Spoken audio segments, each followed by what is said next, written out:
Bem. Então, acho que já está gravando. Pronto. Boa tarde a todos, então, professora Astria, na disciplina de Morfo 2, hoje é dia 12 de abril de 2021, e hoje a gente vai continuar encerrando a parte de bioquímica dos rins. A gente viu alguns aspectos gerais de bioquímica, metabólica, da questão energética, e a gente começou focando um pouco mais nas questões de regulação da glicemia, com a participação dos rins. Então, a gente falou sobre gliconeogênese, né? Falou sobre a utilização, deixa eu voltar para trás um pouquinho, falou sobre a utilização da glicose como fonte de energia pelos rins e falou dessa importância da gliconeogênese renal. Aqui, cadê? Na manutenção da glicemia. E a gente também viu, aqui eu queria chegar, que a gente tem nos diferentes locais da unidade filtrante, do néfron, né, no rim, a gente tem diferentes metabolismos que prevalecem nas determinadas condições, obviamente, alimentares, né, dependendo do momento do dia. Como a gente sabe que os rins eles estão constantemente exercendo sua função, que é a de filtração, e a gente também sabe que esse sistema de filtração ele é todo guiado por proteínas transportadoras localizadas nas diferentes partes da unidade filtrante, a gente viu que existem algumas regiões onde a glicólise ela ocorre de forma bastante intensa, que a gente também vai ter gliconeogênese ocorrendo, principalmente na região do túbulo proximal. Vimos que é importantíssimo também para os rins a utilização de ácidos graxos como fonte energética, lembrando que a oxidação que se ocorre com os ácidos graxos a gente chama de beta-oxidação, onde os ácidos graxos são quebrados de 2 em 2-acetil-CoA, e depois segue para o ciclo de Krebs, que também vai acontecer em todas as regiões. Vimos que a glutamina também é importante aqui, não só como fornecedora de esqueleto para fazer glicose, mas também pode ser utilizada para ser oxidada, dependendo da necessidade.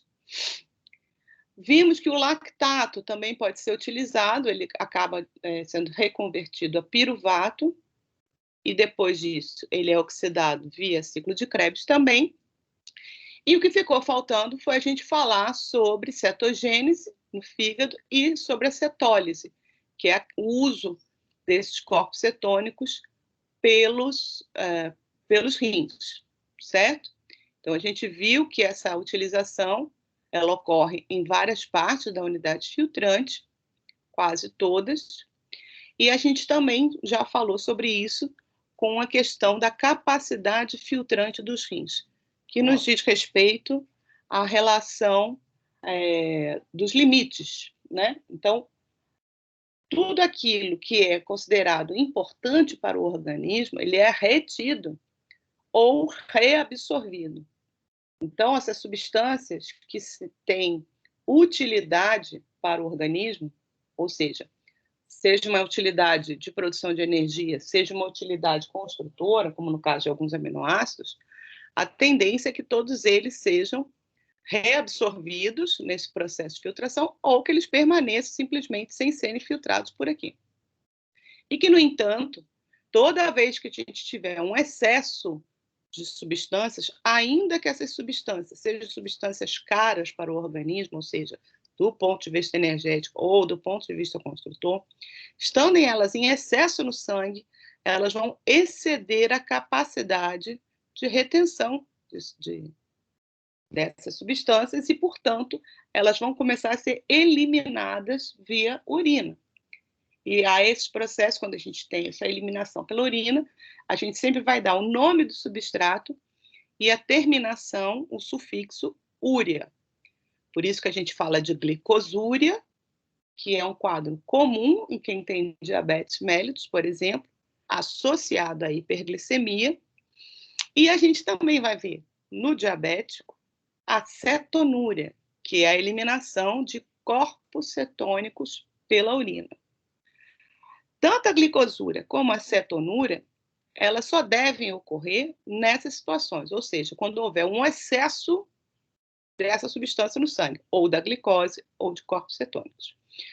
O excesso de glicose ele deverá ocorrer em casos patológicos, como é o caso do diabetes mellitus não tratado, né, que quem tiver tratado só deverá ocorrer. E a cetonúria, ela deve ocorrer também no diabetes mellitus, cetoacidose diabética. A gente não vai discutir agora a cetoacidose, mas é um processo que ocorre durante o diabetes também, com uma superprodução de corpos cetônicos no diabético descontrolado, mas você também vai verificar cetonúria em situação de jejum extremo.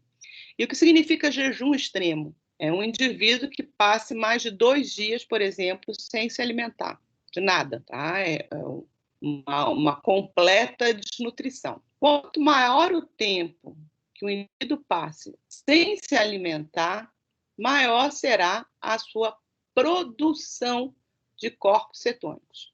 E esses corpos cetônicos, como a gente está vendo aqui, eles são utilizados por vários órgãos. Então, o cérebro, que sempre tem como substrato preferencial glicose, usa corpos cetônicos quanto mais disponíveis estejam na corrente sanguínea, pois a passagem de corpos cetônicos para o líquido cefalorraquidiano ela ocorre de forma plena, ao contrário dos ácidos graxos, que geralmente mantêm o indivíduo durante jejum extremo, né, sendo mobilizados do tecido adiposo para os demais tecidos. No caso do sistema nervoso central, não há transportadores de ácidos graxos na barreira hematocefálica e, portanto, o sistema nervoso central fica restrito a principalmente esses 2 substratos energéticos, a glicose e os corpos cetônicos. Como em situação de jejum extremo, a glicemia tende a baixar e você vai ficar numa hipoglicemia limítrofe do mais baixo possível. É uma situação de hipoglicemia controlada pelas vias hiperglicemiantes, que é a glicogenólise e a gliconeogênese.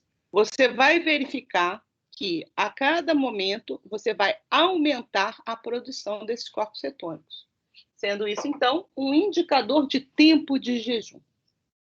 Isso significa, quanto maior o tempo de jejum de uma pessoa saudável, quanto mais a pessoa passa sem se alimentar, maior será a produção desses corpos cetônicos. E nessa situação, onde a produção de corpos cetônicos é maior do que a produção de glicose, por exemplo, pela gliconeogênese, você vai ver que o sistema nervoso central vai trocar sua preferência, ele vai acabar por consumir mais corpos cetônicos do que glicose mesmo. Tá? Então, esse é um processo adaptativo natural que, obviamente, indica a situação de estresse. Eu vou lembrar a vocês, jejum é uma situação de estresse para o organismo, que seja um jejum curto. É por esse motivo que o nosso cérebro reage nos dando um estímulo de fome, para que a gente se alimente, porque nosso organismo não gosta de passar necessidade. Pedro levantou a mão, quer perguntar uma coisa? Levantei, professora. No caso, os níveis elevados de corpos cetônicos séricos não diminuem o pH sanguíneo. Isso não vai refletir na atividade metabólica dos neurônios também, não? Sim. Os corpos cetônicos, eles alteram o pH do sangue. Normalmente, nos períodos de jejum curto, que a gente costuma ter, a gente não tem uma quantidade de corpos cetônicos tão grande ao ponto de gerar uma acidose, por exemplo.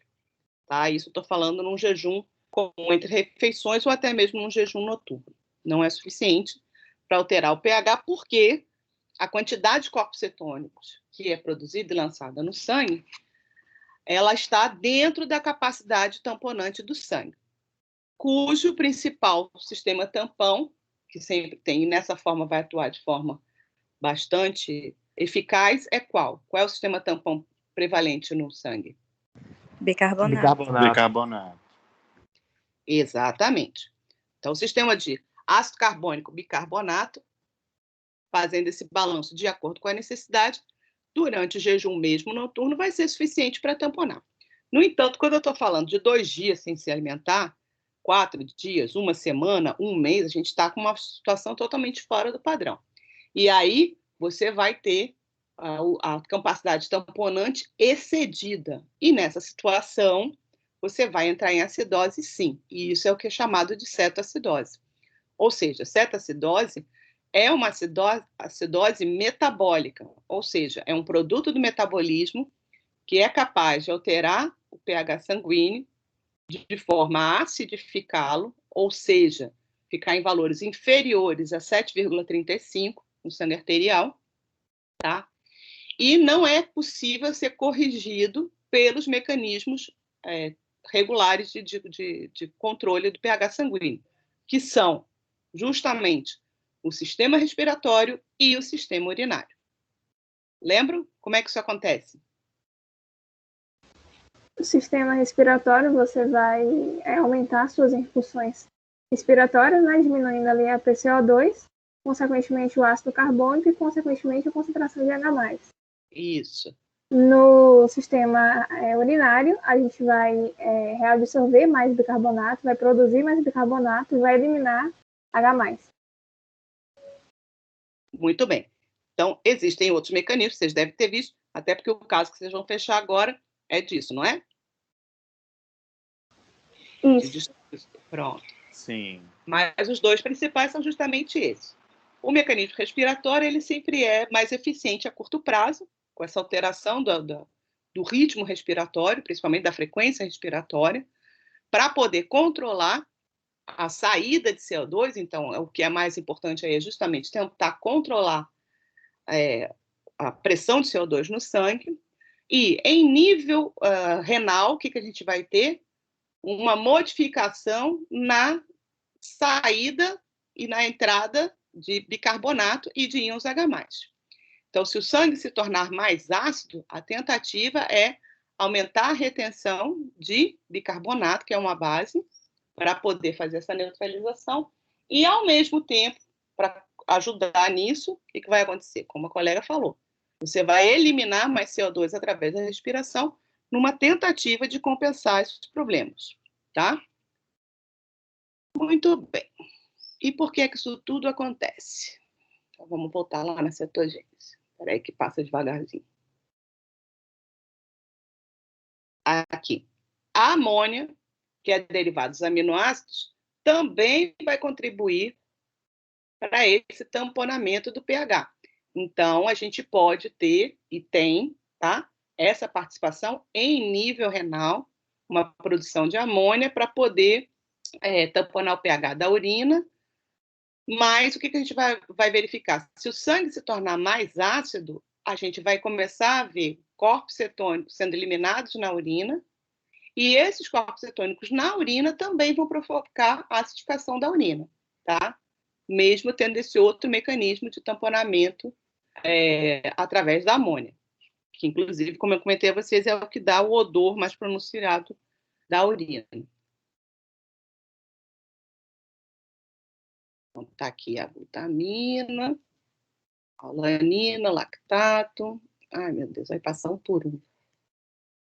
E o cortisol.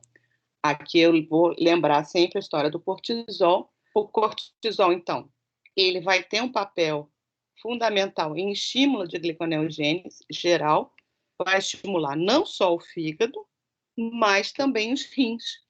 Então, quanto maior o tempo que o indivíduo seja submetido ao estresse, nesse caso, o estresse é o jejum, essa produção ela é aumentada, essa produção de cortisol, e ela se mantém alta durante muito tempo, entre outros motivos, para tentar manter a glicemia dentro daquele limiar aceitável. Vocês devem se lembrar da figurinha que eu mostrei para vocês.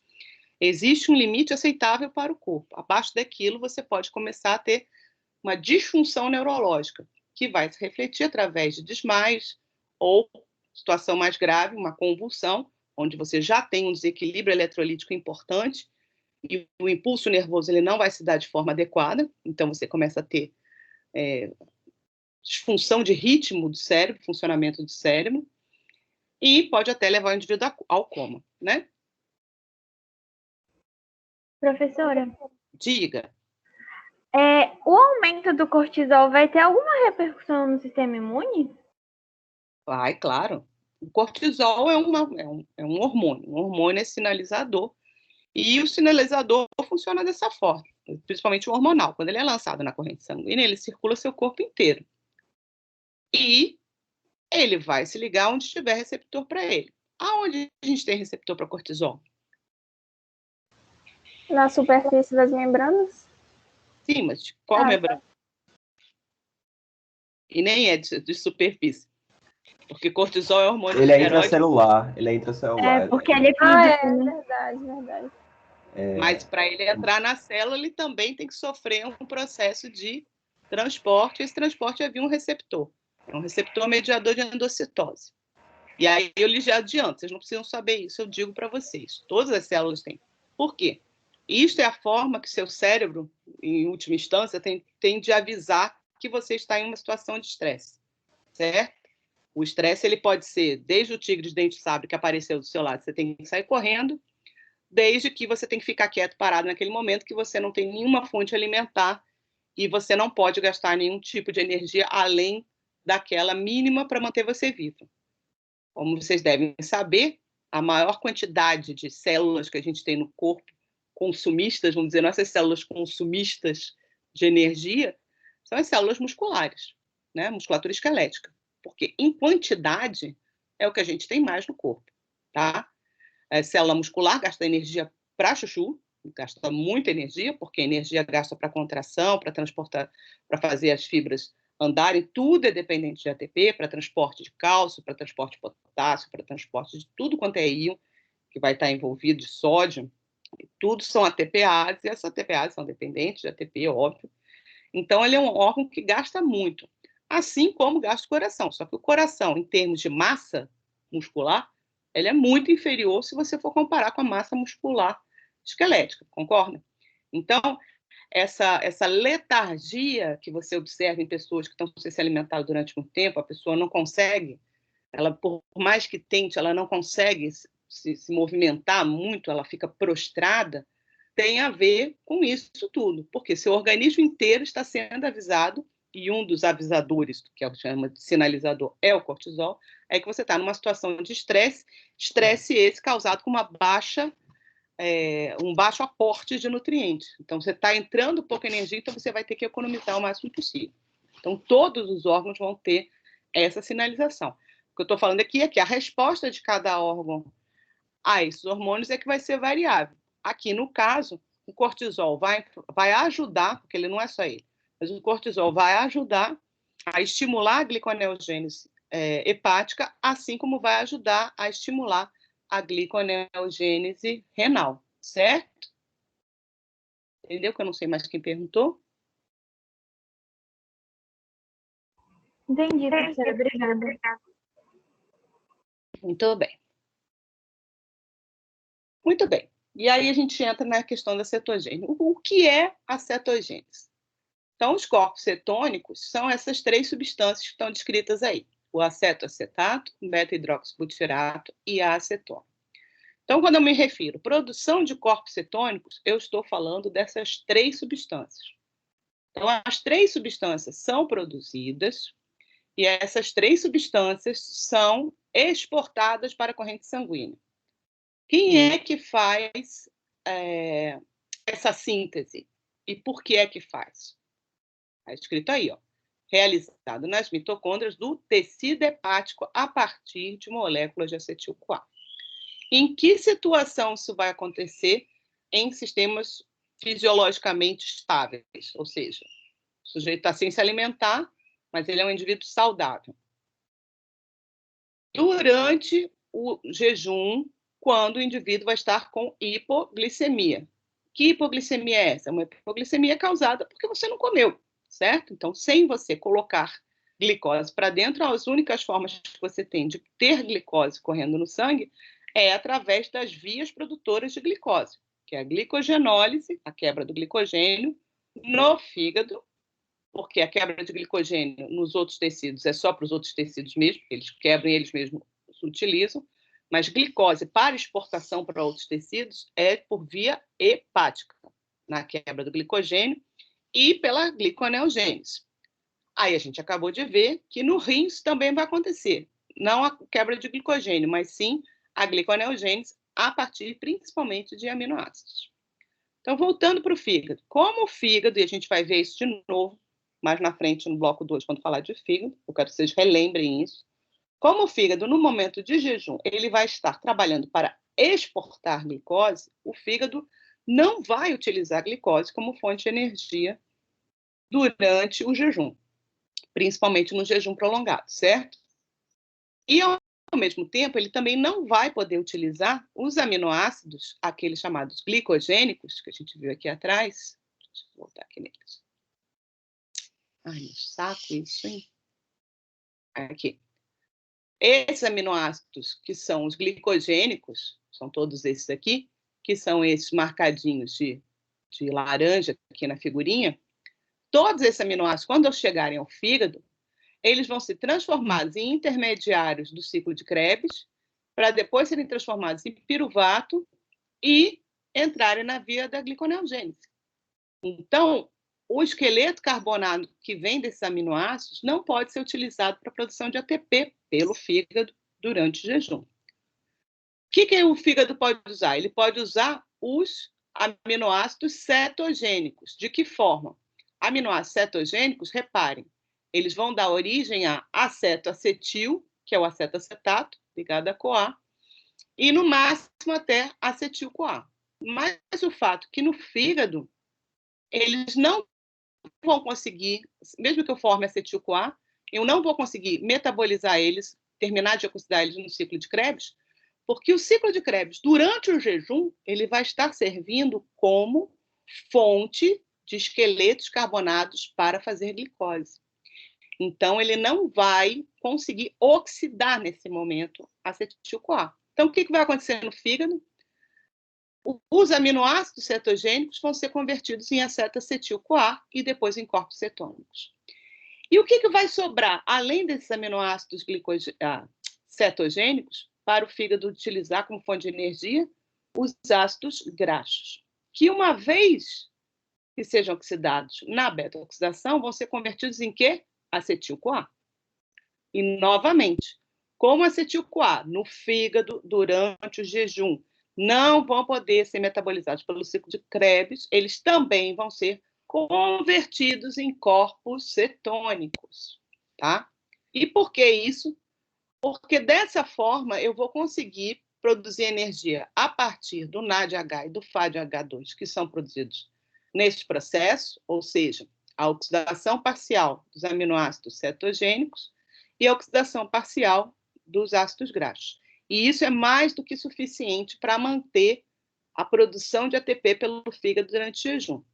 E, como ele não pode acumular dentro da célula acetil-CoA, porque iria impedir essas vias de acontecerem, por uma inibição pelo próprio produto, eles exportam os corpos cetônicos para o sangue. E qual é a vantagem disso? A que eu já adiantei lá no início. Ai, meu Deus, passar um por um. Que é mandar esses corpos cetônicos para a corrente sanguínea e todos os tecidos que são capazes de oxidar os corpos cetônicos, assim irão fazê-lo. Como? Convertendo novamente os corpos cetônicos em acetil-CoA e metabolizando eles no ciclo de Krebs, produzindo ATP através da fosforilação oxidativa, e está tudo certo, ok? Quais são os órgãos que vão utilizar em grandes quantidades os corpos cetônicos durante o jejum? O cérebro vai usar bastante. Coração vai usar muito, coração adora oxidar corpos cetônicos. A musculatura esquelética também utiliza, e, portanto, todos aqueles tecidos que tiverem essa possibilidade vão utilizar os corpos cetônicos durante o jejum. Agora, se a produção de corpos cetônicos, novamente, for superior à sua utilização, é aí, então, que você pode começar a ter esses problemas de distúrbio ácido básico, no caso da cetoacidose, tá? Então, está aqui mostrando como é que se dá essa síntese. Então, lá no fígado, 2-acetil-CoA, eles são reunidos, sai uma coenzima A, forma o acetacetil-CoA. Esse produto aqui, acetacetil-CoA, ele também pode ser gerado, como eu mostrei a vocês, a partir dos aminoácidos cetogênicos. Leucina, lisina, por aí vai. Essa acetil-CoA, acetacetil-CoA, tem uma enzima, tá vendo? Aqui chama HMG-CoA sintase. Ela, então, é que vai converter o acetacetil em beta-hidroximetaglutariol e depois no acetacetato, ou seja, com a remoção da coenzima A. E tá aqui, ó. Se vocês forem olhar o acetacetato, ele é exatamente 2 acetil colados um no outro. Esse acetacetato, ainda no fígado, pode ser convertido em acetona e beta-hidroxibutirato. Mas as 3 substâncias são passíveis de deixar as células hepáticas irem para a corrente sanguínea.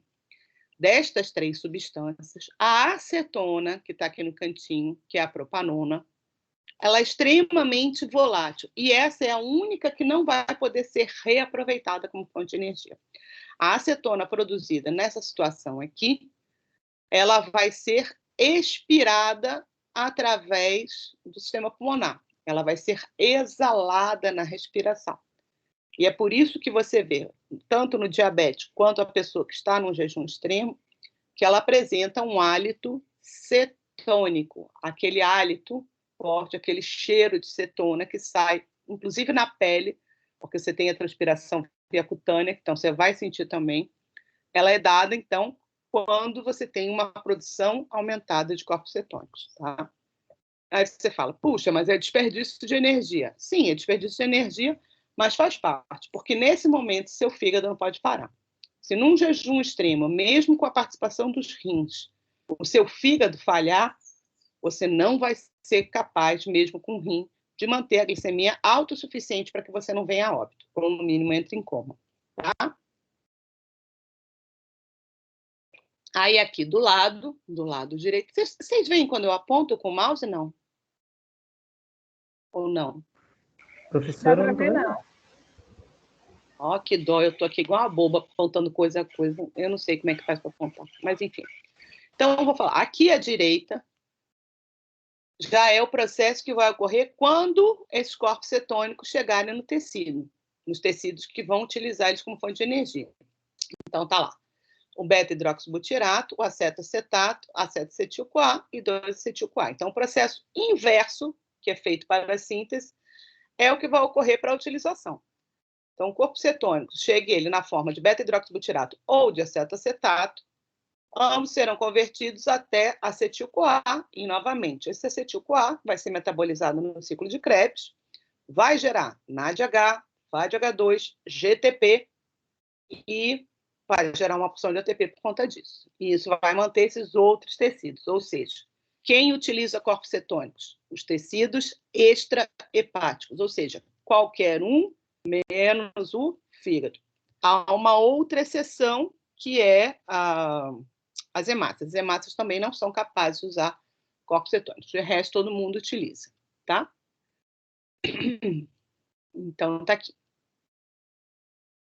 A figurinha mostrando justamente isso que eu acabei de falar. A acil-CoA, que está aí sendo representado lá no fígado, é justamente o quê? O ácido graxo já ativado, né, entrando na mitocôndria do fígado, sendo convertido até acetil-CoA e aí começando a se acumular. O acetil-CoA, estando em quantidade, ele vai, então, estimular essas enzimas da síntese de corpos cetônicos. E aí, nesse momento, esses corpos cetônicos sendo formados, eles vão ser transportados para fora do fígado, né, para fora da mitocôndria e para fora do fígado, e vão chegar lá aos tecidos extrahepáticos, está lá representado. O cérebro, o músculo, o coração e os rins. Os rins adoram corpos cetônicos e muito os utilizam. E aí, novamente, somente quando houver um excesso que ele não seja mais capaz de reter, você vai começar a ter a sua eliminação pela urina, tá?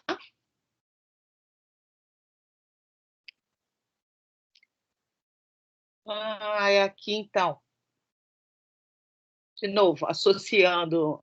Aqui é só um resuminho de tudo isso que eu falo. Os ácidos graxos, acetil-CoA, da gliconeogênese sendo quem vai impedir a utilização do acetil-CoA pela célula hepática, promovendo, então, a síntese de corpos cetônicos sendo exportados para ser utilizado pelos outros tecidos. Pronto.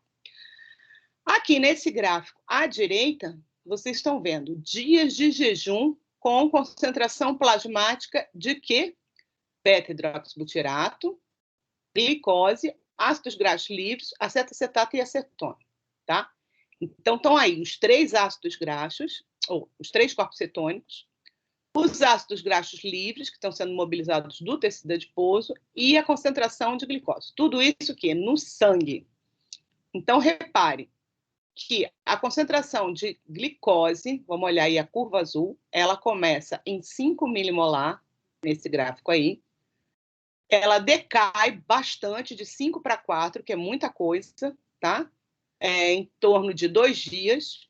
E por que 2 dias? Porque é em 2 dias que você esgota a sua reserva de glicogênio no fígado. Então, o glicogênio no fígado ele tem uma limitação. Se eu só gasto e não reponho, ele acaba inteiro. E a partir de 2 dias, esta glicemia, ou seja, essa glicose que está no sangue, ela será somente de origem de gliconeogênese. Por quais tecidos? Hepático e renal. Mas repare que de 2 dias até mais ou menos uns 30 dias, ela ainda vai sofrendo uma diminuição passo a passo. E isso está associado, entre outros motivos, à proteólise muscular.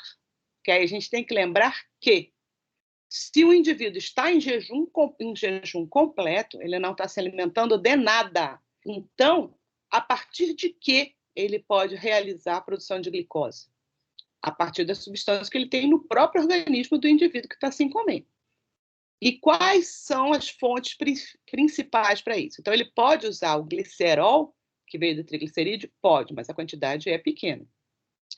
Ele pode usar lactato, que é produzido sempre pelas hemácias? Pode, mas a quantidade de hemácias no corpo é muito pequena, então a produção de lactato é muito pequena. O que há em quantidade?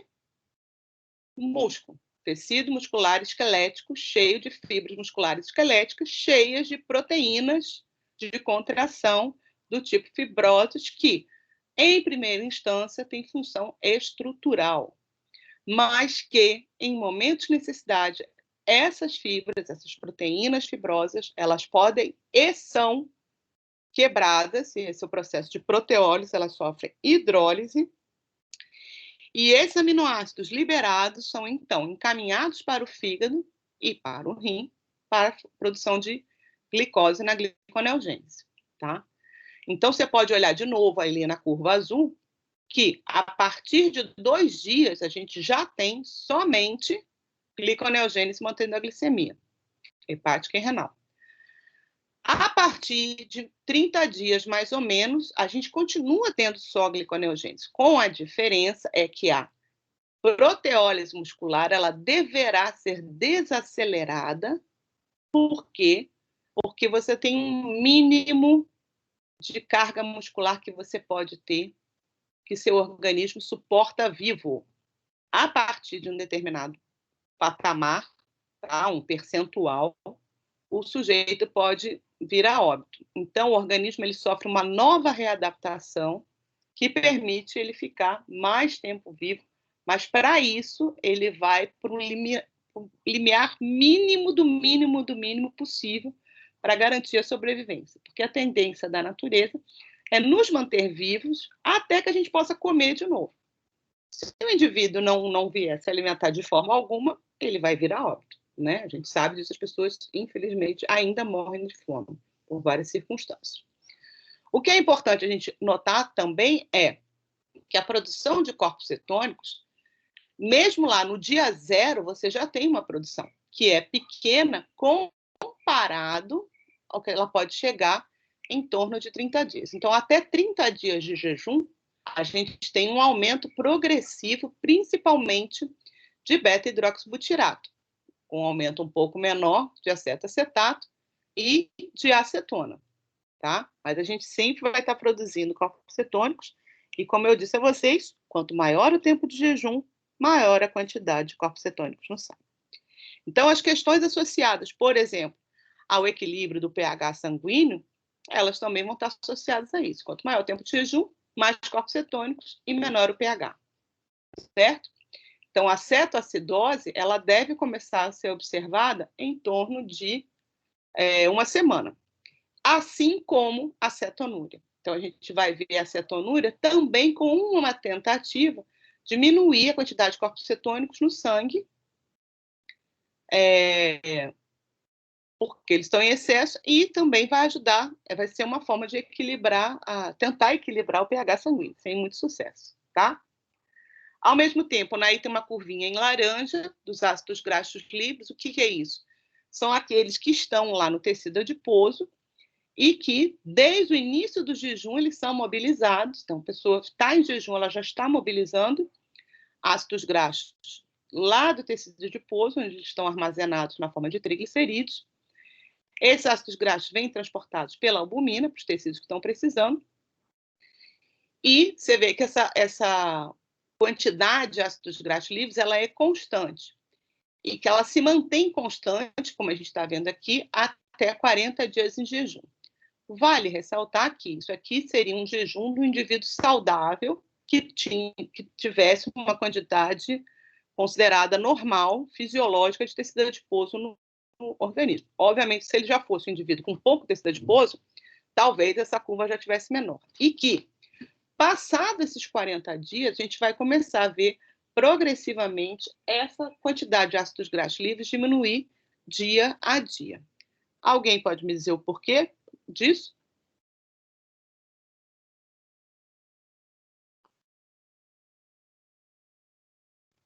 Entenderam a pergunta?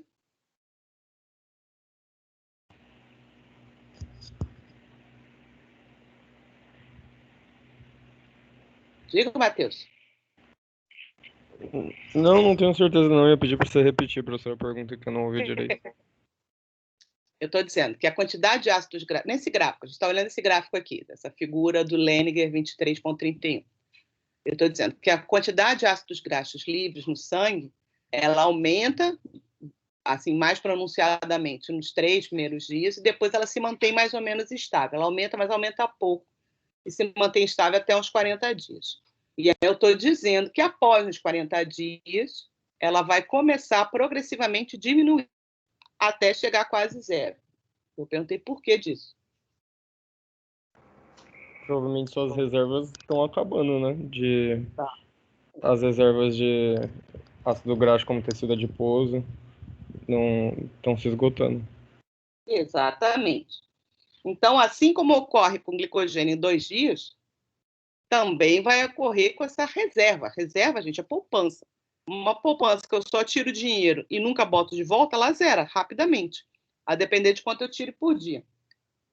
Então, o nosso organismo, ele todo funciona dessa forma. Ele sabe que você tem uma poupança e ele utiliza todas as suas reservas. Você tem uma poupança menor, que é de glicogênio, você tem uma poupança maior, que é de triglicerídeo, e você tem uma poupança gigante, mas é o seu diamante, né, que você não quer, assim, você botou o diamante para você não mexer naquilo, você sabe que você vai ter que vender aquele diamante para pegar dinheiro e poder utilizar.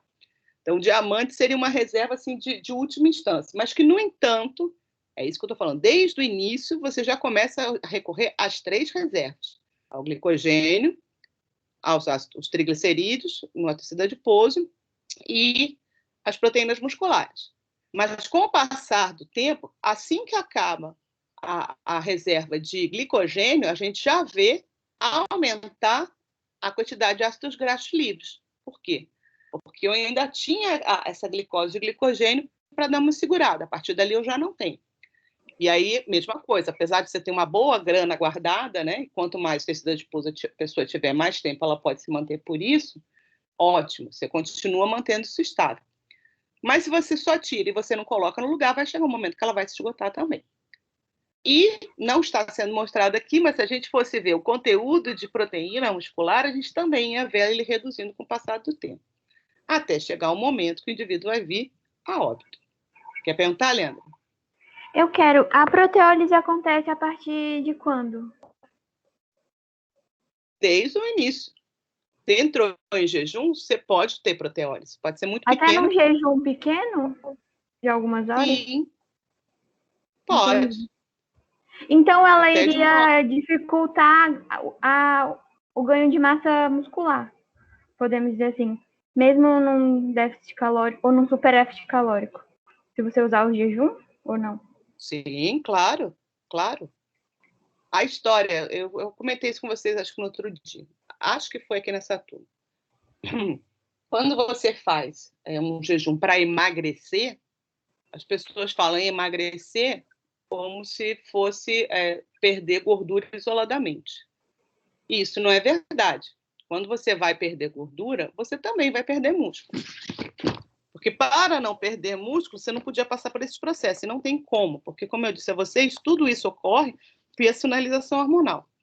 O hormônio que está funcionando aí desde o primeiro dia, em alta quantidade, é glucagon. O glucagon tem a sua produção estimulada, entre outras coisas, por cortisol, que a gente acabou de falar, tá? E ele é totalmente conectado à quantidade de glicose que você tem no sangue. Então, quanto mais glicose você tem no sangue, mais a produção de glucagon é inibida. Quanto menos glicose você tem no sangue, mais a produção de glucagon é estimulada. Então, a concentração de glucagon ela vai aumentar proporcionalmente com a glicemia. Então, nesse momento que você vê a glicemia ali cair de 5 para 4, proporcionalmente é o mesmo aumento, assim, você viu de queda de glicemia, o que você vai ver de aumento de glucagon. E o glucagon vai estimular que processos? Vai estimular a quebra do glicogênio, que não tem mais. Aí vai a gliconeogênese, que vai ficar sempre estimulada. Vai estimular a lipólise dos triglicerídeos, que está ocorrendo aí direto, e vai estimular a proteólise muscular. Aí é que eu digo, no momento em que você tiver com as suas reservas de tecido adiposo quase esgotadas, qual vai ser a via que o glucagon vai estar estimulando? Gliconeogênese e proteólise muscular, concorda? E aí você vai ter uma aceleração dessa proteólise, mesmo que você não queira. E é por isso que esse indivíduo, nesse momento, ele acaba indo a óbito. Entendeu? Entendeu, Leandra? Entendi, professora. Obrigada. Muito bem. Então, essas são as questões que ocorrem. Professora, Diga. Matheus está com a mão levantada, antes de a gente prosseguir. Diga, Matheus. Professora, a beta-oxidação só ocorre no fígado, especificamente no tecido hepático, ou ela pode ocorrer em outros lugares? Não. Beta-oxidação é a oxidação dos ácidos graxos. Sim. E ela vai ocorrer por em qualquer tecido que seja capaz de oxidar ácido graxo. Certo. E por que, então, os corpos cetônicos, eles... Eu creio que é porque ocorra tudo junto, mas por que eles são formados no fígado e emitidos para ser usado, por exemplo, no coração, que tem a capacidade de realizar beta-oxidação e tem uma quantidade de tecido adiposo adjacente razoavelmente grande? Veja bem. Deixa eu voltar. Peraí.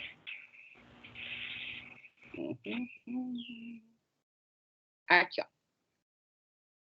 Durante o jejum, o fígado está fazendo gliconeogênese para mandar glicose para os tecidos. E ele está fazendo glicogenólise para mandar glicose para os tecidos. Concorda? E nesse momento, pronto. E nesse momento, ele não pode, o fígado não pode usar a glicose como fonte de energia, correto? Sim. Senão é o padeiro que faz o pão e come. Uhum. Não é? Pronto. Para fazer quebra do glicogênio, é só ele pegar a reserva que ele tem e ir quebrando até acabar. E como eu disse, deu 2 dias, acabou. E, ao mesmo tempo que ele está quebrando glicogênio, ele está fazendo glicose a partir de quê? De glicerol, de lactato e, principalmente, de aminoácidos glicogênicos. Como é que a gente metaboliza aminoácidos? Aí volta lá atrás, que já foi da aula passada. Aqui, ó.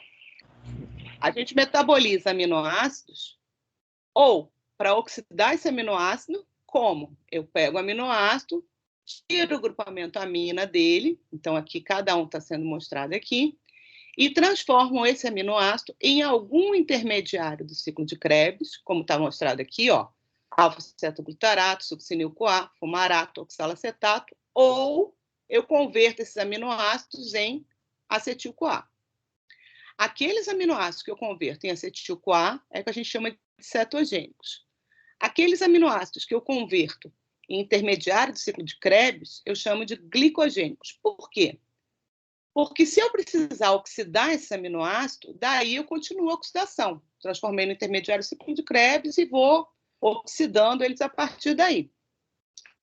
Agora, se eu estou no fígado, esse intermediário do ciclo de Krebs não vai servir para o ciclo de Krebs rodar.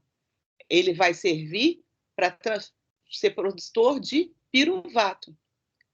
Então, por exemplo, veja ali, o glutamato, lá em cima, o glutamato do lado direito, é convertido em alfa-cetoglutarato, que vira succinil-CoA, fumarato, e no final ele vai ser convertido em piruvato.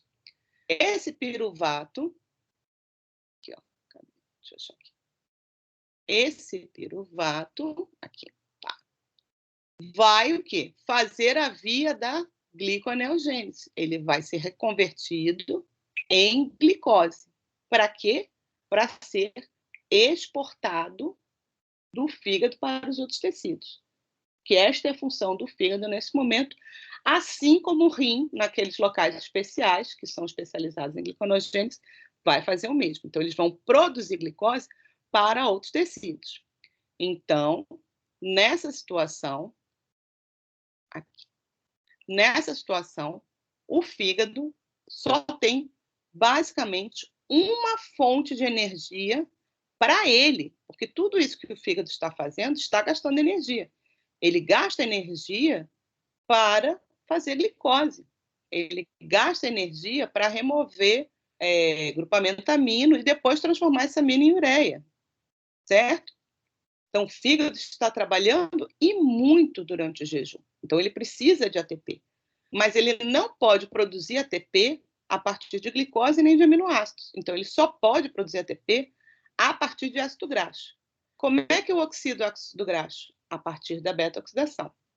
Quebrando de 2 em 2 até gerar acetil-CoA. E depois, se tivesse tudo correndo bem, eu ia acabar de oxidar no ciclo de Krebs, acetil-CoA. Só que no fígado, durante o jejum, o ciclo de Krebs não está ocorrendo para a oxidação, e sim para a produção de intermediários que vão ser utilizados para gerar glicose. Então, a energia que o fígado obtém durante é do NADH e do FADH2, que são produzidos pela beta-oxidação, ou seja, quebra do ácido graxo até acetil-CoA. Se eu tiver um ácido graxo de 16 carbonos, ele vai me gerar 8 acetil-CoA. E vai me gerar 8 NADH e 8 FADH2. E esses 8 FAD e 8 NAD, o que eles vão gerar? Um montão de ATP. E isso é mais que suficiente para manter o fígado funcional, garantindo esse ATP para suas funções. Só que o acetil-CoA, que é gerado a partir da beta-oxidação, não é utilizado. O fígado não consegue utilizar. Por que ele não utiliza? Porque o ciclo de Krebs está parado para oxidação.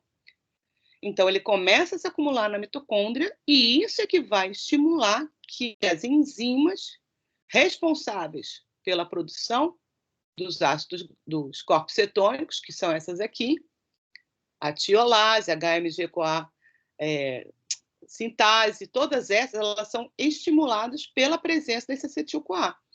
E aí eu começo a produzir esses corpos cetônicos e exporto esses corpos cetônicos para os outros órgãos. Porque se esse acetil-CoA ficasse acumulando na mitocôndria, ele vai fazer com que as enzimas da beta-oxidação sejam inibidas. E aí o fígado pararia de produzir NADH e FADH2 e aí ele pararia de produzir ATP e ele pararia de funcionar. Você entraria em falência hepática, e aí você ia morrer. Então, esta é uma forma que você tem de manter o fígado funcional durante o jejum. Ele funciona a partir da beta-oxidação e manda esses corpos cetônicos para os outros tecidos, que não estão fazendo outras coisas. Os outros tecidos estão utilizando para a produção de ATP, mas cada um tem lá a sua função. Entendeu agora, Matheus? Não, entendi. Mas o coração ele faz beta-oxidação também, né? Então ele consegue fazer isso. Por que ele necessitaria de corpo cetônico? É isso que eu queria saber mais especificamente. O coração precisa não parar. Então, o que chegar para ele está valendo. Eu digo que tecido muscular é igual filho adolescente. Abriu a geladeira, é comestível, ele está comendo. Tá? É o que eu imaginei, que fosse tudo junto, né? O que chegar ele consegue fazer. Exatamente. Se eu tiver com muito corpo cetônico circulando no sangue, o coração vai comer muito corpo cetônico. Se eu tiver pouquinho, ele vai comer pouquinho. Se tiver glicose e ele puder captar, ele vai comer glicose. Mas, tecido muscular, de um modo geral, vocês lembram disso. O transporte de glicose para tecido muscular é dependente de insulina, que no momento de jejum está quase que nada, certo? Porque a produção de insulina é vinculada à glicemia alta. Então, quando a glicemia está baixa, a insulina está baixa. Sem insulina, o transporte de glicose para as células musculares em geral é quase zero. Então, durante o jejum, os outros tecidos, eles vivem à base de ácidos graxos e de corpos cetônicos, tá? Tecidos especiais, que são aqueles que não dependem de insulina para a captação de glicose, como é o caso do cérebro, como é o caso das hemácias, vão continuar consumindo glicose, tá? O cérebro, novamente, é outro órgão que não pode parar, a gente sabe. Até coração para, volta a funcionar e sem muitas complicações, muitas complicações gerais do organismo. Mas se o cérebro para de funcionar, mesmo que seja por alguns instantes, isso pode causar um dano que é incompatível com a vida. Você pode ter morte cerebral, né? Tanto que a gente viu lá que a hipoglicemia pode dar dano permanente. Então, ela sempre vai estar funcionando e sempre vai estar recebendo glicose. Ainda que a glicemia esteja baixa, o cérebro está sempre recebendo glicose. Coração, músculo esquelético, está pegando o que vier. Então, se é corpo cetônico que está circulando, é o que ele vai comer. Se é ácido graxo, é ácido graxo também. Se o ácido graxo todo acabar no seu organismo, o que ele vai comer? É corpos cetônicos mesmo. Então, a gente está lançando tudo ao mesmo tempo. A gente não tem como separar em caixinha, gente. Não tem como dizer, primeiro acaba isso, segundo. Não é isso. Não é isso. É tudo ao mesmo tempo. Seu organismo está recorrendo às suas reservas e cada um está se virando com aquilo que pode chegar. Eu não posso querer comer caviar se o caviar não chega na minha casa. Entendeu? Então, ainda que o coração quisesse consumir glicose, ele não ia poder porque ele não chega na casa dele. Então, não chega lá na célula cardíaca. Chega lá no cérebro, então o cérebro consome. Ainda que o cérebro quisesse fazer beta-oxidação com ácido graxo que veio tecido adiposo, ele não ia poder. Por quê? Porque não tem transportador de ácido graxo do sangue para o líquido cefalorraquidiano. Então, o ácido graxo que está no seu tecido adiposo não chega no seu cérebro, mas chega a corpos cetônicos, porque tem transportador de acetoacetato e de beta-hidroxibutirato na barreira hematocefálica. Então, a gente consegue passar do sangue para o líquido cefalorraquidiano e isso vai, então, dar energia para o sistema nervoso central como um todo durante o período de jejum. Certo? E aí você poderia dizer, então o cérebro não faz beta-oxidação? Não. Por quê? Porque não chega ácido graxo lá. Mas ele vai fazer o quê? Oxidação de corpos cetônicos, como a gente está vendo aqui nessa figurinha do lado direito, porque lá ele tem essas enzimas que permitem ele oxidar e produzir acetil-CoA e oxidar normalmente lá. Tá? Agora foi? Sim, com certeza. Entendi, professor. Obrigado. Mais alguém? Eu vi a luzinha aí piscar. Foi eu que, na verdade, eu achei que a senhora não tinha respondido a pergunta de Matheus, mas agora ficou claro para mim, pelo menos. Olha aí, qualquer coisa a gente volta. De qualquer forma, gente, como eu disse a vocês, a gente vai ter uma aula de fígado lá na frente. E esse está falando agora, ele é de biologia bioquímica. Tem negócio, assim. Supostamente vocês já viram isso tudo. É mais uma revisão com foco agora, falando muito do papel do rim, tá? Mas a gente vai voltar a falar disso outra vez, e aí, se até lá vocês ainda continuarem com alguma dúvida, é bom saber que isso é uma parte muito importante do metabolismo humano de modo geral, que a gente tem que compreender bem, tá? Ainda mais agora com essa moda aí de dieta de jejum, que era isso que eu ia falar aquela hora, acabei me perdendo.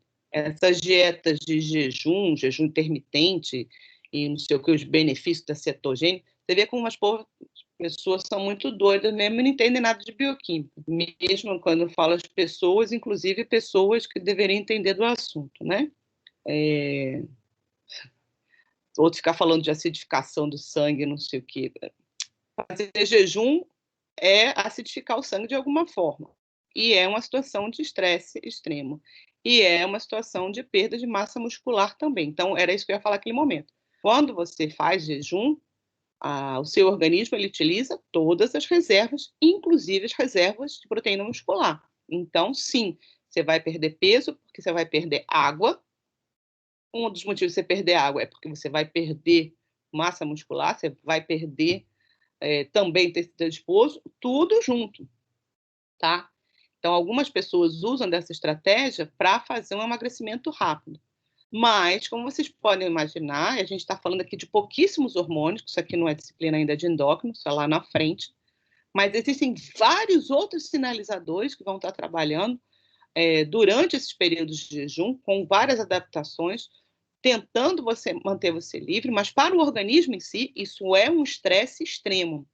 A cada hora que você passa em jejum, mais e mais o seu organismo entende que você está perto da morte.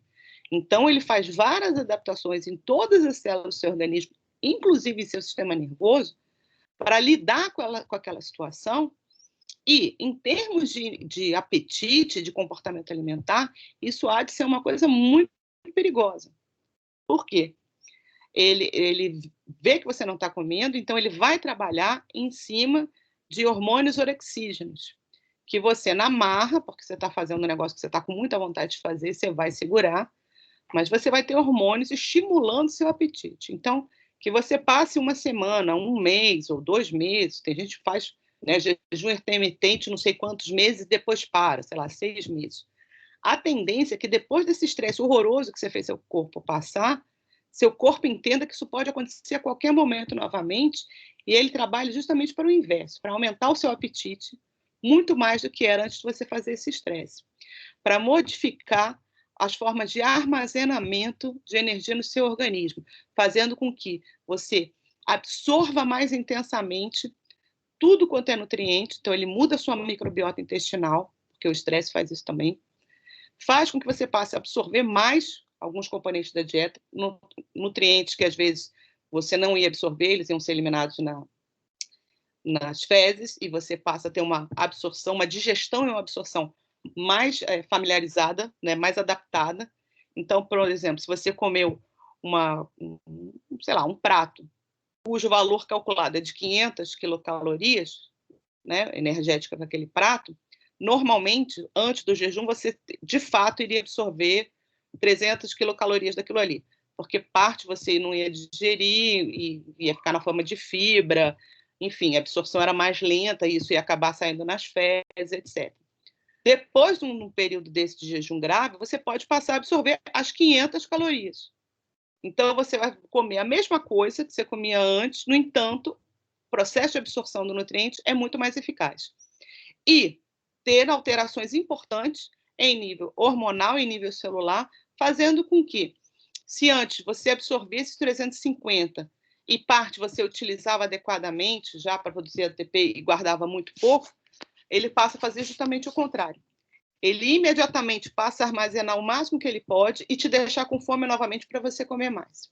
Então, é muito comum, agora da moda essa história de jejum intermitente, mas antes tinham várias dietas de alta restrição de muitas coisas, né? Todas as dietas para emagrecimento, elas até hoje foram muito baseadas em restrição.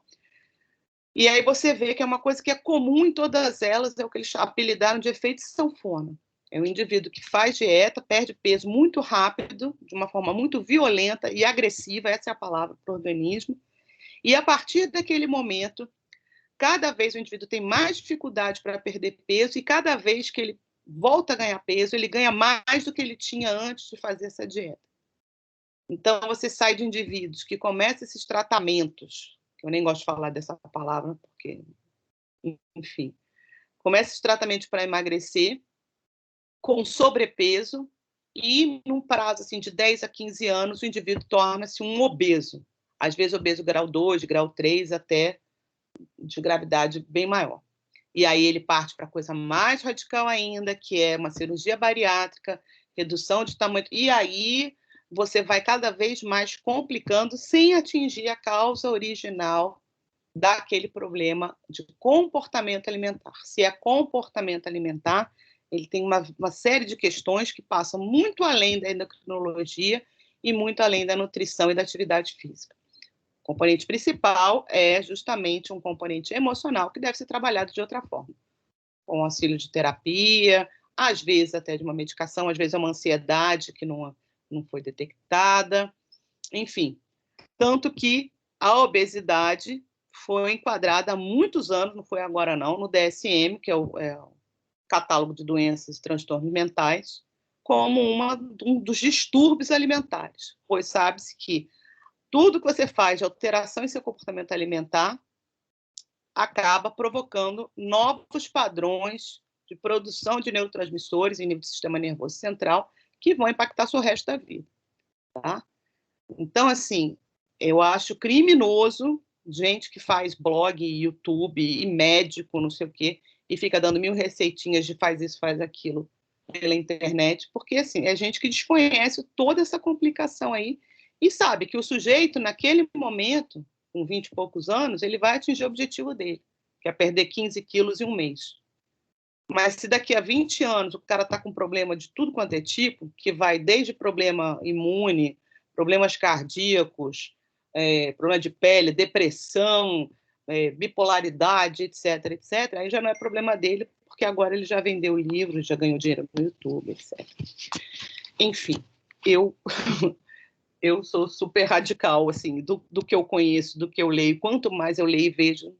Agora, existem condições muito específicas, e aí sim eu posso falar, que é o que tem assim, de científico, que tenha saído mais recentemente, justamente por essa questão de alterações importantes no comportamento alimentar e na qualidade da alimentação, que podem estimular a cetonemia, a elevação, e a alteração do pH sanguíneo também. Eu acabei de dizer, elas vão alterar a sua neuroquímica.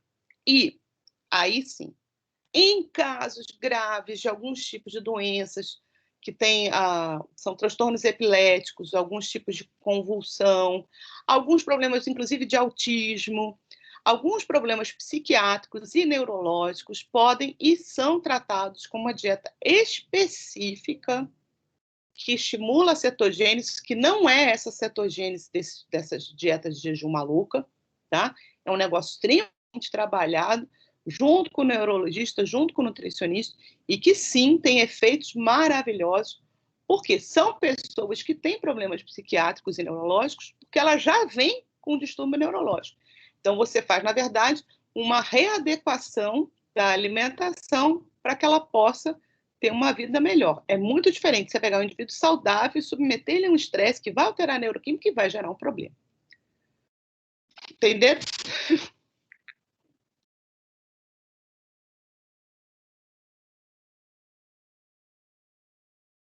Podemos passar para outro ponto, então, ou mais alguma dúvida? Podemos, Pro. Pronto. Sim, e agora, para falar de mais uma substância importante, que é o ácido úrico. O ácido úrico, ele também, como vocês viram lá nos primeiros casos, ele também é um produto do metabolismo que a gente também encontra na urina. Mas vocês se lembram mais ou menos a quantidade? Era muito, era pouco? geralmente vem na forma de urato, que urato é o sal de ácido úrico. Porque a maioria dos ácidos orgânicos, em meio biológico, eles se encontram na forma de sal. Eles nunca fez, porque o pH fisiológico geralmente é em torno de 7 alguma coisa, mesmo dentro da célula é isso também. Então, tudo quanto é ácido, ele está sempre na forma de sal. Então, o sal do ácido úrico é o urato. Lembram dos uratos? Lá no início, quando falou assim, composição da urina? Poxa vida, gente. Olha, sinceramente, eu só me lembro da ureia, que aí era entre 20% e 50%, dependendo da situação. Prof, pode repetir a pergunta? Meu raciocínio já agindo, viu? 50%. Qual foi a pergunta? Eu perguntei se vocês se lembram, mais ou menos, quanto é que tinha de urato na urina. É o sal do ácido úrico.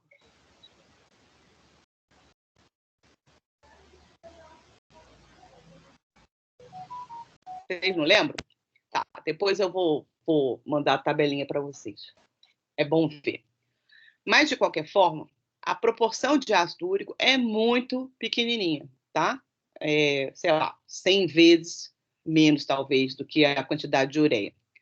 A ureia, como vocês devem se lembrar, eu não falei dela agora, posso falar depois, não sei se ainda falei em rim ou se deixo mais para frente, acho que vou falar mais na frente quando eu falar de metabolismo hepático. Mas a ureia é o principal produto de excreção de nitrogênio em mamíferos, tá? Então, nós somos, não somente os seres humanos, mas os cães, cavalos, vacas, todo mundo tem como maior produto de excreção de nitrogênio a ureia.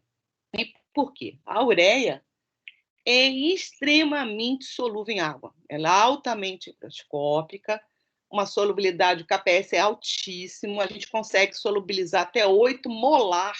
Imagina, 8 molar. A gente sempre está falando em milimolar e micromolar de coisas no sangue. O ureia, se a gente quisesse, a gente podia botar molares, muitos moles de ureia, e ainda assim ela ia ser solúvel. E o que é importante, ela é neutra do ponto de vista de pH, ela não altera o pH. Então, é a molécula fenomenal para a excreção, foi a molécula selecionada em mamíferos para ser eliminada via urina, tá? E ela está proporcionalmente à quantidade de proteína que você tem na dieta. Por quê? Quanto mais proteína você tem na dieta, mais você tende a desaminar aminoácidos, porque não é todo aminoácido que você come que você vai repor de proteína. Na verdade,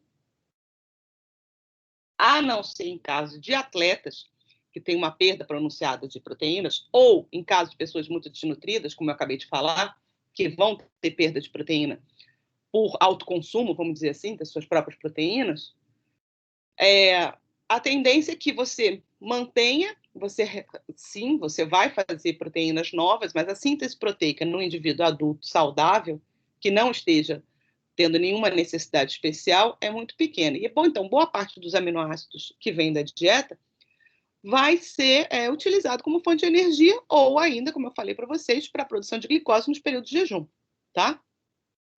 E para fazer isso, para oxidar aminoácido para produzir ATP ou para oxidar parcialmente aminoácido e produzir glicose, você vai remover esse grupamento à amina, que é o que tem nitrogênio, e essa amina vai ser transformada em ureia, no fígado também, que é o fígado que faz esse metabolismo, vai produzir essa ureia e lançar na corrente sanguínea. Então, quanto maior a quantidade de proteína na dieta, maior vai ser a produção de ureia. Aí você pode me perguntar, professora, mas nesse caso aí do cara que está com jejum extremo, de 40 dias de jejum, ele tem uma produção de ureia aumentada? Tem, porque quanto mais gliconeogênese ele fizer sem ter outros substratos, como nessa situação que a gente está vendo de jejum extremo, maior vai ser a proteólise muscular e, portanto, maior a produção de ureia também, tá? Acontece que não é só aminoácido que contém nitrogênio no nosso organismo. Então, a gente lembra que dos 4 grupos de biomoléculas que a gente tem, que são os carboidratos, os lipídios, as proteínas e os ácidos nucleicos, né?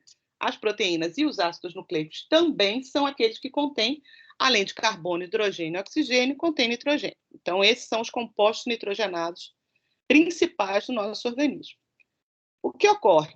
Quando a gente come, a gente, obviamente, come ácido nucleico, certo? Já que a gente come coisas vivas. Ninguém come pedra. Quer dizer, ou não deveria, né? Mas, geralmente, a gente come alimentos ou de origem animal ou de origem vegetal. Logo, a gente está comendo células nucleadas, concorda? Se são células nucleadas, a gente vai comer DNA e RNA. O que ocorre com DNA e RNA que a gente come na alimentação? Da célula vegetal ou da célula animal? Estou perguntando. Ser digerido e absorvido. A gente vai digerir, exatamente. Então, a gente vai ter nucleases para fazer o quê? Digestão e absorção. Aí você vai me perguntar, professora, mas por que a gente não considera isso do ponto de vista de nutrição? Porque toda vez que a gente vai falar em alimentação e nutrição, a gente vai falar dos 3 componentes alimentares: carboidratos, gorduras e proteínas. Ninguém fala, você tem que comer X% de ácido nucleico. Vocês já viram isso em algum momento? Não, né? Por que não? Porque nós somos capazes de produzir 100% dos nucleotídeos que a gente quer. Então, a gente é autossuficiente, que bom, né, na produção desse nucleotídeo. Então, parte desses grupamentos aminados que vêm dos aminoácidos que vêm da dieta é utilizado na produção de ácidos nucleicos. Ok? Então, a gente vai fazer síntese de purinas e de pirimidinas, que são usados depois para fazer os ácidos nucleicos, os nucleotídeos, né? Com o deoxirribose, que são os açúcares, e ribose, para fazer DNA e fazer RNA. Vocês estudaram lá em biologia com Poliano, ok? E, eventualmente, a gente vai ter nucleotídeo que não tem mais necessidade. Então, por exemplo, uma célula entrou em apoptose. Essa célula morreu. Teve morte programada porque estava velha e tinha que botar outra no lugar. Então, todos os componentes... A luz está piscando aqui em casa, viu? Se sair é porque acabou a luz, tá ok? E aí eu volto, quando tiver luz. Quando essa célula vai sofrer o processo de digestão, tudo que está dentro dela vai ser digerido e, obviamente, o que for possível vai ser reaproveitado. Se eu não tenho, e aí é uma questão de custo-benefício, se eu não tenho necessidade de aproveitar nenhuma purina, nenhuma pirimidina, o que eu vou fazer? Eu vou transformar isso em produto de excreção. Ou seja, vou jogar aquilo que está em excesso que não tem mais utilidade. É assim que funciona na natureza, é uma lei biológica. E, no que diz respeito ao metabolismo de purinas e pirimidinas, um dos substratos que é observado é justamente o ácido úrico. Então, o ácido úrico, vocês estão vendo aí a cara dele, nesse quadrinho, e vocês estão vendo o urato, que é a sua forma salina, que a gente encontra em pH fisiológico. Então, o ácido úrico ele é sólido, ele é um pó branco, e ele é uma purina, tá? Ele é um metabólito de purinas que a partir dele, ele vem geralmente da adenina e da guanina. Então, ele é um subproduto do metabolismo das purinas que vem do DNA. A solubilidade do ácido úrico é muito baixa. O KPS dele é muito baixo. Significa que, se eu tiver uma quantidade um pouquinho maior de ácido úrico em água, ele não vai dissolver. Ele vai ficar na forma de cristal. E tá lá, ele possui um pKa de 5,8, então você vê que ele é ácido. Os sais também, em sua maioria, também são pouco solúveis. Então, mesmo na sua forma salina, ele tem uma solubilidade baixa. Nos répteis e nas aves, o sistema digestório e excretório é muito diferente dos mamíferos, tá? E eles têm uma via única de saída. Então, eles não têm uma produção separada de urina e de fezes. Na verdade, eles têm o que a gente chama de fezes de répteis e de aves, é um mix, né, do que seria o filtrado, que seria o correspondente à urina, junto com as fezes. Se vocês já observaram alguma vez, ela é branca, ela é cheia de branco. Você vê logo assim, pelo chão, aquela pastinha branca. O que é aquilo? Aquilo é ácido úrico cristalizado, tá? Então, isso não faz problema nenhum para esses animais, porque é um sistema que eles não têm um sistema urinário igual ao nosso. No nosso caso, se a gente tem uma produção aumentada de ácido úrico, isso vai significar problemas para a gente. porque esse ácido úrico ele pode se cristalizar em diversas regiões do nosso corpo e isso pode levar a problemas, tá?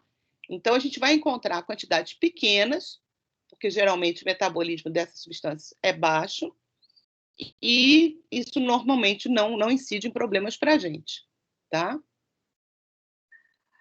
Então, tá lá, os ácidos nucleicos não sofrem efeito de enzima gástrica, porque no estômago a gente tem basicamente protease, mas no intestino a gente tem ribonuclease e deoxirribonuclease, 1 e 2, que são produzidos pelo pâncreas. Como eu disse, são as nucleases que vão digerir os ácidos nucleicos que vêm da dieta, principalmente os oligonucleotídeos. Depois a gente também vai ter as fosfodiesterases, que também vão ser liberados pelo pâncreas. Tudo isso vai gerar esses nucleosídeos que vão ser absorvidos pela mucosa intestinal. E depois a gente pode reaproveitar essas bases como a gente quiser.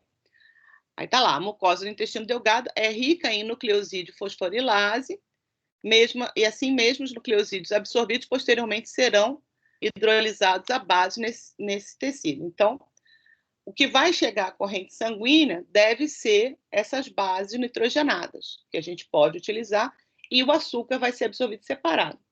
Essa ribose pode ser depois transformada em deoxirribose ou ser usada como ribose efetivamente, e cada célula vai aproveitar do jeito que acha melhor. Aí diz aqui, tanto purinas quanto pirimidinas de ácidos nucleicos ingeridos são utilizados em muito pequena quantidade para a síntese de ácido nucleico nos tecidos. No caso das purinas, a maioria delas é metabolizada. E, de novo, por que isso acontece? Porque nós somos autossuficientes na produção de nucleotídeos. Então, é desprezível, vamos dizer assim, o que a gente come ou deixa de comer em termos da nossa autoprodução. Não falta, tá? A gente não tem carência nutricional por conta de falta de nucleotídeos. A gente pode ter carência nutricional de aminoácido, pode ter carência nutricional de açúcar, mas de vitamina, mas não de nucleotídeos. Então, essas purinas são catabolizadas, as pirimidinas também. Então, a gente tem as vias de degradação de purinas e pirimidinas. Para pirimidinas, geralmente, quando a gente faz, e está aqui a vez, vocês não precisam decorar lá toda, é só para vocês verem, o final da degradação da pirimidina para a excreção vai gerar amônia. E aí cai exatamente no mesmo ponto do metabolismo de aminoácidos. Essa amônia, ela tem um mecanismo de conversão em ureia, via hepática, tá? Faz ureia, elimina ureia, beleza. Mas quando a gente vai para... Aqui não, aqui ainda é da pirimidina. Quando a gente vai para as purinas, aí a via já é diferenciada. Então, tanto adenosina quanto guanosina vão ser transformadas em guanina e adenina, e ambas vão ser convertidas em ácido úrico, tá? Então, aqui está mostrando as diferentes formas, aqui do lado direito do slide, o ácido úrico. A maior parte dos mamíferos também pode fazer a lantoína, não é nosso caso. Os peixes, os anfíbios e invertebrados, eles vão fazer outras conversões a partir desses substratos. A gente, após converter em ácido úrico, o ácido úrico já é produto de excreção e a gente não tem mais como metabolizar. Por isso, essa produção de ácido úrico ela deve ser sempre baixa. No entanto, existe uma doença que é associada à produção excessiva de ácido úrico. Isso pode ocorrer com dieta hiperproteica, mas isso também ocorre numa doença que é de origem genética que se chama gota, e a gente vai falar sobre isso daqui a pouquinho. As bases púricas e pirimídicas livres são constantemente liberadas nas células durante a degradação metabólica dos nucleotídeos. Purinas livres geralmente são reutilizadas, e aí você usa para fazer novos nucleotídeos, tá? Uma das principais vias de salvação constitui uma única reação, que é essa daí, da adenina com essa substância, que chama PRPP, e vai gerar AMP e PPI. Esse AMP, então, pode ser utilizado, por exemplo, para fazer um ácido nucleico, tá? Guanina e hipoxantina, que é o produto da desaminação da adenina, são salvos nessa mesma via, e isso tudo é para, assim, se puder aproveitar, é aproveitar dessa forma. Se não, se eu quiser reutilizar. Se eu não tiver necessidade, por exemplo, se eu não estou fazendo nenhuma célula nova, se eu não estou sintetizando nenhum DNA novo, eu não preciso refazer. Então, eu vou metabolizar para excretar. E aí, são essas situações, quando a gente tem uma dieta hiperproteica ou quando a gente tem a gota, são situações que você pode observar a hiperuricemia. E aí, o que é hiperuricemia? É excesso de ácido úrico ou de urato no sangue. Como eu disse a vocês, o ácido úrico é extremamente insolúvel, ele tem uma solubilidade muito baixa. Então, se por algum motivo a gente passa a produzir mais ácido úrico, a gente começa a ter a não solubilização. Então, ele não é mais solúvel em água e ele passa a cristalizar. Existe um mecanismo de deposição preferencial, e aí eu não sei dizer porquê, eu não sei se sabe porquê, mas é comum que esses cristais de ácido úrico, de urato, se acumulem nas articulações. E isso vai provocar uma síndrome extremamente dolorosa, por quê? Ao ter aqueles cristais nos processos articulares, você passa a ter início a uma doença inflamatória. Então, vai ter migração de células do sistema imune para lá, de leucócitos, gera todo aquele padrão de inflamação com edema, vermelhidão, dor. E esses processos são muito dolorosos, a pessoa começa a ter um processo semelhante a uma artrite. Tá? É comum você verificar isso em tornozelos, nas articulações das mãos, geralmente nas extremidades, mas pode acometer cotovelos, tá? E o tratamento para isso é justamente na inibição de uma dessas enzimas responsável, que é a xantina oxidase. Essa enzima ela é responsável, ela é a última enzima da produção do ácido úrico. Então, você toma um medicamento que impede a produção de ácido úrico e isso impede todos esses sintomas, essas síndromes dolorosas. Tá? Aí você vai me dizer, mas o rim não podia expulsar mais ácido úrico? Não, porque ele só vai conseguir eliminar o ácido úrico solúvel. Então, o urato, enquanto está solúvel, ele é filtrado e é eliminado via urina. Mas uma vez que a produção celular seja maior do que a capacidade de solubilização dele, ocorrerá a cristalização. E o cristal não vai nem sair da célula onde ele foi produzido. Ele vai se acumular e provocar o processo inflamatório, que tem como objetivo eliminar coisas estranhas do seu organismo. Então, um cristal dentro de você é uma coisa estranha. Por isso que, geralmente, quando a gente tem informação de qualquer cristal, qualquer pedra no nosso organismo, há uma tendência de ter um processo inflamatório ali, que é uma tendência de destruir aquilo ali. Alguém ia perguntar alguma coisa? A gente também tem uricemia em pacientes que estão fazendo radioterapia, né? Porque as células elas acabam sendo rompidas, lisadas, e aí esse material genético ele acaba caindo ali no meio extracelular. Isso. E aí, o que acontece? Tudo acaba passando pelo fígado, o fígado tenta metabolizar e ele acaba ativando esse tipo de via. São outras situações, existem outras situações, tá? Eu sempre falo da gota porque a gota é uma coisa relativamente comum, tá? Outras condições podem agravar a gota. Eu não sei dizer para vocês qual é a relação, porque eu não me lembro mais qual era, porque isso envolve assim, alterações em nível de fígado, tá? Igual eu estava falando, mas o alcoolismo, ele também provoca o que a gente chama de síndrome gotosa, que não é gostosa, tá? A síndrome gotosa é quando o indivíduo passa a desenvolver um quadro semelhante da gota sem que ele tenha o problema genético, que é o defeito dessa enzima, a xantina oxidase, tá?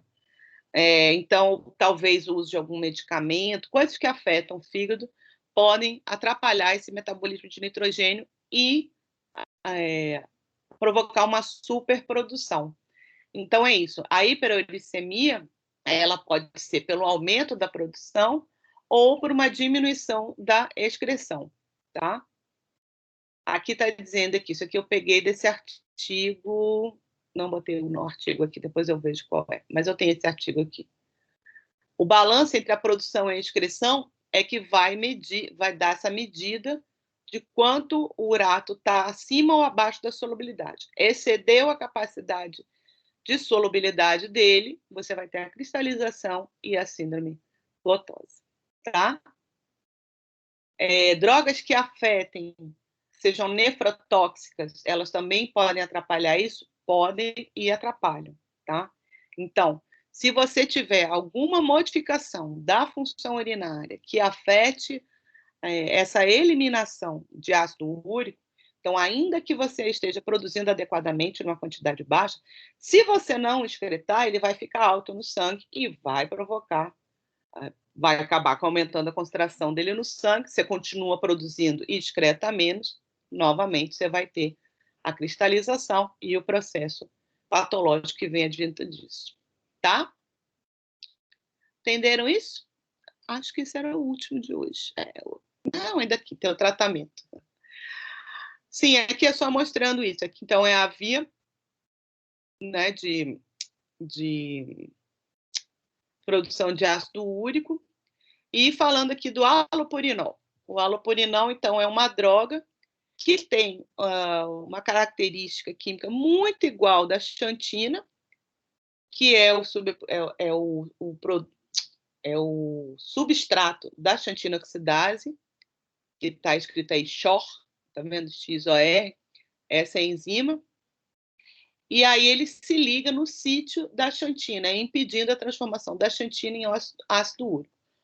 Como a xantina tem uma solubilidade diferente, você pode eliminá-la dessa forma sem ter esse prejuízo da cristalização. Então, é uma das formas que você tem para tratamento, tá? Agora, óbvio, se você tem problemas na excreção por uma insuficiência renal, aí esse tratamento não vai ser eficaz, porque, mesmo assim, você vai ter problemas renais, enfim, isso pode se agravar com o tempo, tá? Por isso, mantenha os seus fígados e seus rins saudáveis, por favor. Ok? Alguma dúvida? Professora? Diga. Sim. Quem tem gota necessariamente vai ter mais episódios de cálculos renais derivados de urato? Não, porque o cálculo renal, o cristal tinha que cristalizar lá nos túbulos renais em alguma região do rim. E nessa situação, geralmente esse acúmulo, como eu falei, ela é preferencialmente nas articulações. Então, assim, eu entendo que ele não chega a nenhum rim. Agora, se você me perguntar por que é que deposita mais na articulação, eu já não sei te dizer. Eu posso Entendi. até... Viu? Mas o caso é que ele nem vai chegar no rim. Entendeu, Saulo? Sim. A questão da litíase renal, ela geralmente tem mais sais de oxalato, que é o sal do ácido oxálico, que já é um outro tipo de produto, e não é o único tipo, tem vários tipos de cálculos renais, né? Mas esse é o mais comum. Mas também nunca parei para olhar isso, porque a gente nem entra nesses meandros. Mas eu posso dar uma olhadinha para vocês, se vocês tiverem curiosidade, procurar alguma coisa que fale mais de cálculos renais, da natureza, né? Bioquímica, da onde vem. Mas aí fica um extra para vocês. Pode ser? Pode, tá. Pronto, eu vou procurar e eu boto lá naquela pastinha que a gente tem lá de conferências, eu boto esses artigos, tá? Vocês têm mais alguma curiosidade, alguma coisa? Porque aí eu posso fazer isso. Eu procuro uns artigos legais e boto lá para vocês darem uma olhadinha. Se lembrar depois, vocês podem me mandar por chat também, tá? Tudo bem? Tudo ok? Vou parar a gravação, então. Se tiverem mais Tudo bem, alguma vai ficar mais ok ainda quando a gente rever a aula toda lá no YouTube. Vai ficar incrível.